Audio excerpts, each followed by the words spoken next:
ہم عزم سے بھرے ہوئے ہیں. ہمارے سامنے ایک بہت اعلیٰ عرفہ مقصد ہے. ہم نے پاکستان کو جمہوریت کی طرف لے کر جانا ہے.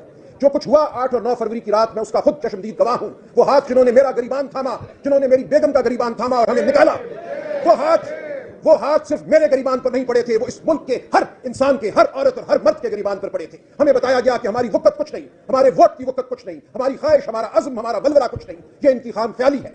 ہم یہاں موجود ہیں، ہم کھڑے ہیں، ہم ایک بلند و اعلیٰ و عرفہ قیادت کے تلے کھڑے ہیں. ہمارا مقصد اعلیٰ ہے، ہم ہار نہیں سکتے. اگر اس ملک میں جمہوریت نے قائم رہنا ہے، جو کہ انشاءاللہ رہے گی، تو یہ ہمارے توسط سے رہے گی، اس تحریک کے توسط سے رہے گی جس کی بنیاد ہم ڈال چکے ہیں. ہم اس ملک میں جمہوریت کی تکمیل تک کھڑے رہیں گے. ہم عدالتوں کا رخ بھی کریں گے، ہم سڑکوں کا رخ بھی کریں گے. یہ نہیں ہو سکتا کہ کوئی طالع آزما فیصلہ کرے اس نے حکومت بنانی ہے، یہ جوڑ توڑ ہونا ہے اور ہم خاموش ہو کر بیٹھ جائیں. ہم ہر دروازہ کھٹکھٹائیں گے. ہم آپ کے ساتھ موجود ہیں. کوئی یہاں اتنا اعلیٰ عرفہ نہیں کہ وہ بند کمروں میں بیٹھ کر صرف آئینی اور فکری گفتگو کرے. ہمیں سڑکوں پہ بھی آنا ہے، ہمیں عدالتوں میں بھی جانا ہے، ہمیں جیلوں کو بھی بھرنا ہے. میں آپ کے ساتھ کھڑا ہوں اور آپ کو یقین دلاتا ہوں کہ جب تک یہ مقصد حاصل نہیں ہوگا، جب تک اس ملک میں آئین اور قانون کی سرپرستی اور بالادستی نہیں ہوگی، جب تک ہم واقعتاً جمہوریت کو اس ملک میں قائم نہیں کریں گے، رائج نہیں کریں گے، ہمیں پیچھے نہیں ہٹنا. ہمارا مقصد بہت اعلیٰ ہے. یہ تکمیل پاکستان کا مقصد ہے. ہم ہیں پاکستان کے محب وطن. ہمیں کبھی کہا جاتا ہے کہ یہ شور و غوغا کرنے والا ایک ریوڑ ہے. ہرگز ہم وہ ریوڑ نہیں ہیں. میں نے گلیوں میں پھر کے دیکھا ہے. میں نے ان دوستوں سے، ان بہنوں سے، ان بچوں سے میں نے ملا ہے جو 9 مہینے سے جیلوں میں ہیں، جن کی روزگار بند ہو گئی، جنہوں نے سوکھتے برداشت کی ہیں، لیکن ان کا ولولہ جوان ہے، ان کا عزم جوان ہے. ان کی خاطر ہمیں کھڑے رہنا ہے اور آگے بڑھنا ہے. بہت شکریہ.